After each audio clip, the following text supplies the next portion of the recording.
So last week,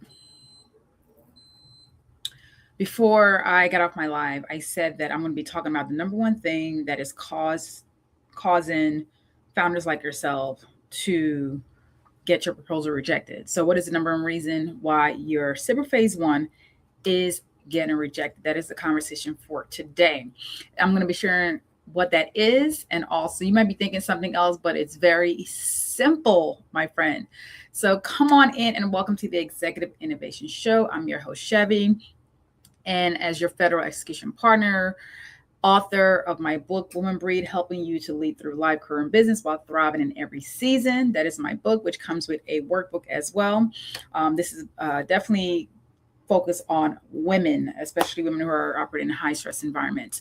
Also, I am your operation consultant because I bring 22 plus years of active duty Air Force, where I ran, operations, readiness, all the things. And I bring that skill set of 22 plus years of leading in high stress environments, running operations, leading teams, not only locally, but also in combat environments.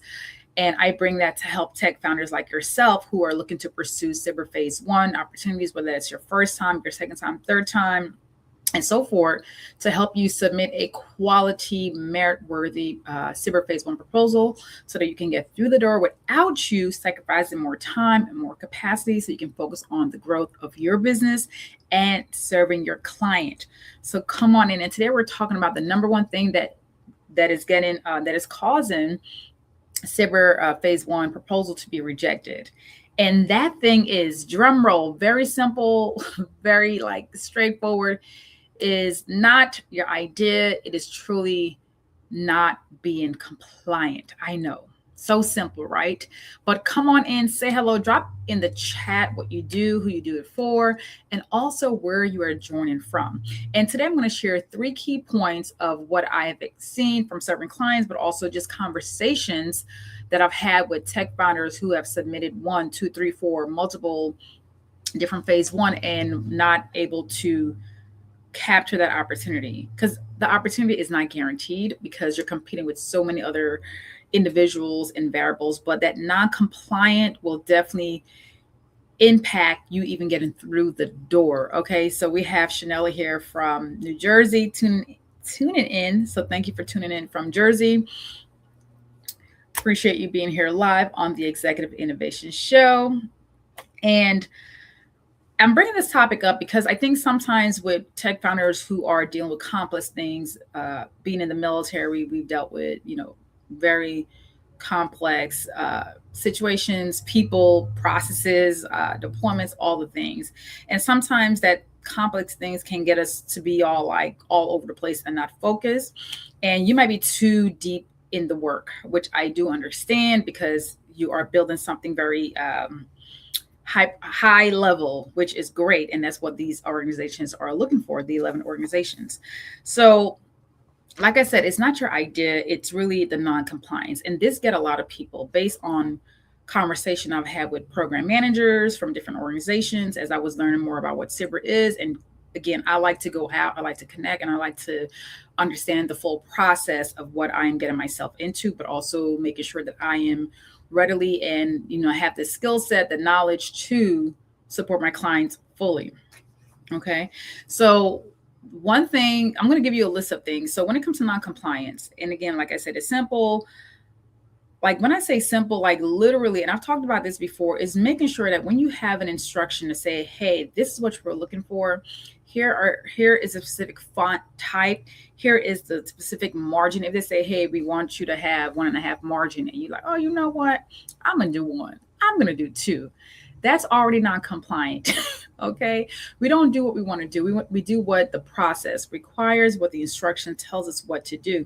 And that is big when it comes to whether you're applying for SBIR or just a grant in general.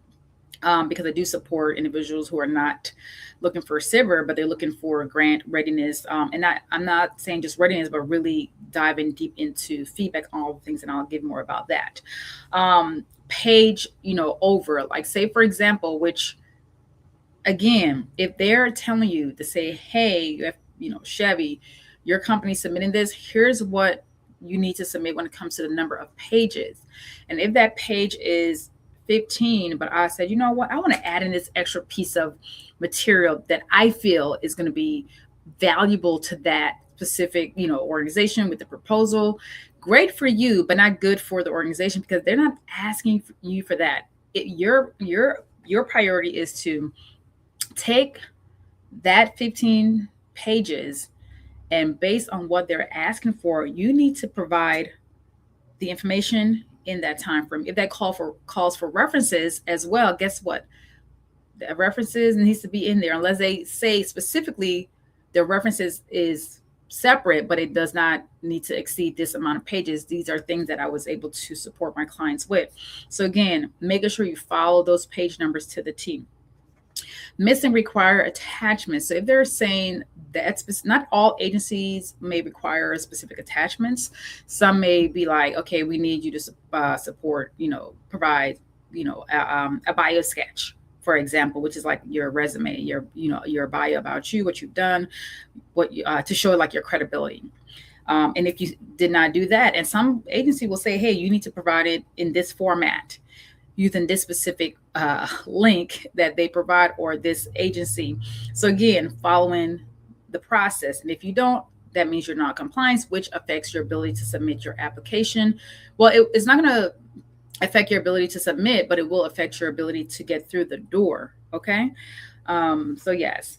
Also, agencies have different rules, so make sure that you're understanding the rules and what they're truly asking for. Like I said, it's just like school. If they're giving you a syllabus to say, here's what you're going to be graded on at the end, follow that to the T. And more likely, you're going to get an A if you're in a classroom. So definitely, what works for one person does not work for another. But again, you may have your flow, but my thing, and as a reminder to you as a founder who is a go-getter, who's ambitious, make sure that you are following your process. Okay.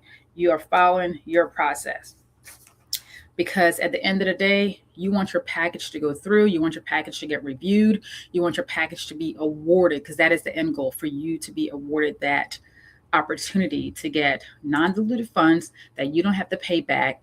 And as I've stated before on multiple lives here on the Executive Innovation Show, we're looking at $4 billion over the next 5 years. The fiscal year is about to be over, so money is being spent.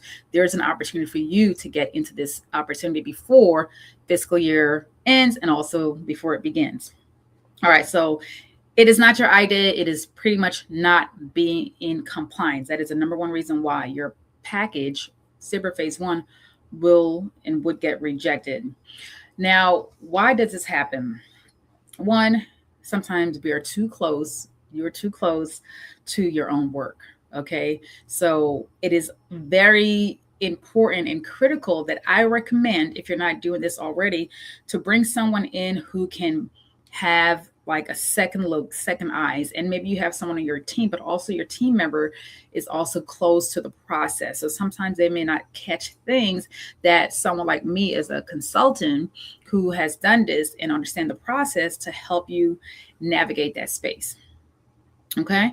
So for me, the reason I say definitely looking at who can you bring in. And that's why past clients have brought me, because one, my background, my military background of 22 plus years of serving in the United States Air Force. And from looking back at my career, I was able to acquire and gain and develop so many different skill sets, from people development, from training, from readiness. Like I've served in the readiness space as an operational manager for years in the military. That's where, I get to a unit and they say, hey, Sergeant Mac, you're going to be over readiness. And that meant making sure that the unit as a whole was in compliant with processes, deployment requirements, training, again, making sure that we are in compliance, because there were times when outside organizations within the big Air Force came in and inspected the entire wing. So I had to make sure, along with my team, of course, that we were mission ready, we were deployment ready. So all of that skill set is what I bring to help clients like yourself, to make sure that they are able to develop and write and submit a quality, merit-worthy Phase 1 proposal. Okay.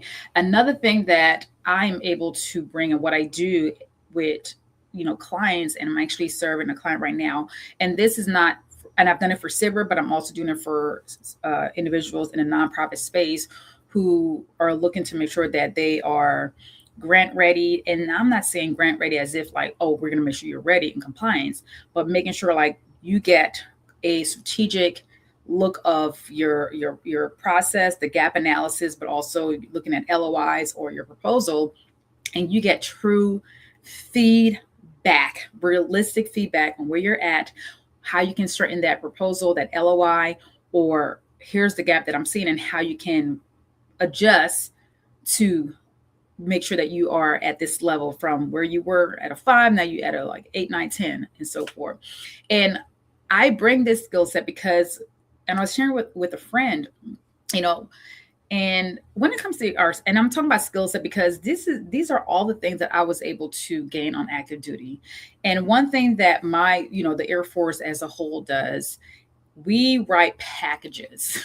Okay, we write packages because we're looking to celebrate individuals, whether it's a civilian, whether it's a enlisted or officer, and we would write packages every quarter, annually, to support and highlight the people who are outperforming and doing great things within the organization. And my unit, being a big unit supporting multiple things within the base, we were writing packages. And some days, especially when it's end of year, y'all, we will be sitting there for 4 or 5 hours going through packages one by one, line by line, as a group. And we are given feedback, how to make it stronger, how to make it better, how to get it out our squadron. Because again, it's a level that package was going through, whether it's, the squadron is the first location, and then it went up to the group, and then from the group to the wing, and then it went to big Air Force. So there's a process. So we spent hours on different packages, different levels, to make sure that we were sending quality. So the same skill set that I was able to apply and develop on active duty are the same things I am implementing into what I do now as someone who support individuals who are submitting their first phase 1 SBIR, phase 1 proposal, or someone who is like, hey, I'm a nonprofit and I'm looking to really elevate how we respond and be ready to submit for these amazing grants and opportunities. Okay. So these are all the things that I bring. Okay. And what I really focus on as I am looking over someone's LOI or proposal or their readiness is really looking at, okay, what is missing? What is truly missing, and how do we make it stronger? Because for me, it's helping you to stand out, to help you be that differentiator for where it's like, oh, we see it. We want this person. We want to award because the vision, the mission that they're doing makes sense, and it has the data point to support what they are looking to do. Okay, because at the end of the day, my goal is to help you identify the gaps, make it stronger, and get to the point where you provide a quality proposal that goes through the door, and the goal is to get awarded. Okay. And then the last part that I want to talk about when it comes to the number one reason SBIR Phase 1 gets rejected is looking at, okay, Chevy, we know this happens quite often, but what can we do in the process? Like I said, one, getting second eyes on, your product, helping you to identify, okay, what is the readiness gap? How does your LOI look? How does your proposal look? Like really getting someone who is strategic, who is not only strategic, but also who's execution focused, who's realistic with you, because you don't want to bring someone who's just going to say, hey, you need to be doing this, but really someone who's like, you're saying this, but this doesn't make sense. And I'll give you all a quick example. I was reviewing a client's document this week, and I saw some things, and I'm like, okay, this is the language is of a high level, but also to realistically, here's my feedback. You're saying this, but also this is what I'm seeing as well too. So that's how deep I get with the process. Like I don't just send you back something and say, hey, well, this look good. No, We go line by line, and I'm gonna give you the feedback that you need. Not the feedback you want to hear, because some people are like, oh yeah, this look good. This make these little tweaks here and there. No. You're paying me for strategic insight and gap analysis and review and feedback. You are going to get quality. Okay, you're definitely going to get quality of that. But what does a review actually looks like? One, compliance checklist. So when people work with me, it's like really looking at, okay, are you within compliance? A readiness assessment, like really looking at how are you fully ready to move forward? Are you fully ready to write that LOI, to write that proposal? Like, are you fully ready? Like, having that readiness assessment is going to help you, and that's going to be your starting point to see exactly what you have, what you need, and what you need to release. Okay. Also, LOI review. I did this week as well for a client. Does it align with the purpose of the proposal and what the organization is actually looking for? And there's gap in that thing as well too. But you want someone who's going to be upfront and honest with you as well. Partnership opportunities. One thing that I do that I notice that people are thinking, but they don't know where to go. It's like really looking at what partnerships is available. So when I'm reviewing your topic or whatever it is that you're looking to pursue, whether that's again SBIR or you're looking to apply for a grant, and you say, hey Chevy, can you identify opportunities for me? As I'm looking, I'm thinking, okay, who would be a great person? Because on my tracker, one thing that I do, and my clients love this, I look at, okay, potential partners that you can tap into, because I want you to see that, hey, you're here, but here's where you can go. Here's the opportunity that can be bigger, not only in the sense of SBIR or grant, but also potential partnership as well. Thank you, Samantha, for joining. Good morning, good morning, good morning. Thank you for being here live. Appreciate you and Shanella. And what I do, this is kind of a process of what I do when it comes to making sure that your readiness is on point when it comes to your proposal process. Before you even get to submission, is really looking at your compliance, your readiness assessment, which consists of your LOR review, also gap, what is missing, a gap analysis, strategic partnership opportunities, things that you haven't considered. And also this is something that I ran through like this week. This week, I was able to support a client who reached out to me, say, here's what we're looking for. We're looking for this, and this. Perfect. And they're very pleased. Okay. So for me, as someone who really loves what I do, which is whether it's, consultant in the SBIR space and the grant space, or with whether I'm doing that with my operational and leadership stuff, like I want you to really think, whether you are getting ready to submit your first phase 1 SBIR proposal, or you want to make sure that your grant readiness, like your grant ready before you submit anything, I want you to reach out to me. So again, whether that's you're looking to submit your first SBIR phase 1, because you might be thinking, well, Chevy, I don't do SBIR, but I'm looking at this opportunity. Guess what? It is the same process, just different vehicles that you're in. That's it. But the end goal is still the same, is to get opportunities. And I'm bringing that same skill set, whether you are looking for SBIR or if you're looking to make sure that you are grant ready. And again, when I say grant ready, I'm not saying, hey, bam, bam, bam, check, check, check, you're ready. No, we go above the basic. Okay. We go where we look at what opportunities you have available, potential partnerships, all the things. And also we look at what LOI do you want to, you would like to get reviewed? What proposal would you like to get reviewed? And when I say review, like really in-depth feedback and strategies for you to make it stronger, but also have a quality process to submit to that specific agency. But again, whether that's SBIR or you're looking to make sure that you are grant ready. So if you are at this current space in your journey of creating opportunities to bring money into your business through non-diluted or grant opportunity, I want you to send me a DM with the word ready, because I want to learn more about what you have going on and see how my readiness assessment can support you, whether that's a SBIR readiness assessment or a grant readiness assessment, to help you get to the next level to submit your proposal. All right, so again, we talked about the number one reason SBIR Phase 1 gets rejected is compliance. And this applies to whether you're in the grant space as well. So it is the same thing, just different funding being distributed. So if you are in that space, whether you're a founder and or a business owner looking to get quality support, I want you to reach out to me, send me a DM with the word ready to learn about my SBIR readiness assessment, Phase 1, or you want to learn more about, hey, where am I at? Okay.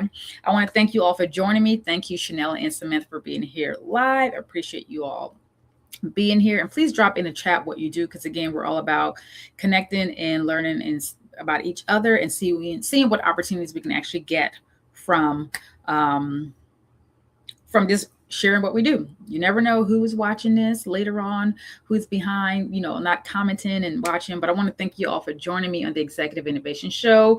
And as always, I am here. I came earlier today because I have stuff going on, a full day today, but I will be back here next Wednesday at 11 a.m. Central Time. And I'm your host, Chevy, your executive, your federal execution partner. And I help tech founders who are looking to submit their first SBIR Phase 1 proposal, whether that's their first, second, third, or fourth, without sacrificing more time or their capacity, so they can focus on truly growing their businesses, serving their clients. And if that is something that you're looking forward to, connect with me. You can follow me here, connect with me on YouTube at the Executive Innovation Show. And also, if you would like to grab my book, Woman Breed, this is, if you're a male, you can read this as well. You can get it for your wife. You can get it for your sister, a co-worker as well. But Woman Breed is pretty much my lived experience from military, but how I was able to tap into my own self-leadership to navigate life challenges and all the things. And I share my S4 framework in here as well too. But it's really about helping you to thrive through the challenges that you are dealing with, whether it's life, career, and business. And it comes with a workbook as well too. So definitely grab that from my website. You can. I'm just going to plug that in here right now. womanbreed.com. That is womanbreed.com. Again, I have two loves: leadership and consulting. So you'll see a mix of both here and there as I continue to bring a little bit more of that on here on LinkedIn as well too. But I do have a main channel on IG that focuses on leadership, but I still want to bring some of that here on LinkedIn, which I do already, but I want to make sure that you guys are tracking. If you're like, hey, what's Chevy, talk, that's why. Okay. All right, y'all. Well, thank you so much for joining me on the Executive Innovation Show. Have an amazing Wednesday as always, and see you all next week.